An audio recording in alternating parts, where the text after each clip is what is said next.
Stopping by Woods by Robert Frost to the tune of Randall Thompson. Whose woods these are, I think I know. His house is in the village, though. He will not see me stopping here to watch his woods fill up with snow. My little horse must think it queer to stop without a farmhouse near, between the woods and frozen lake, the darkest evening of the year.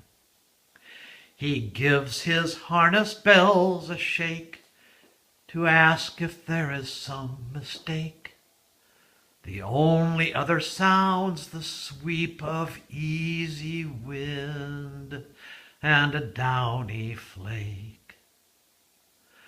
The woods are lovely, dark and deep, but I have promises to keep and miles to go before I sleep, and miles to go before I sleep.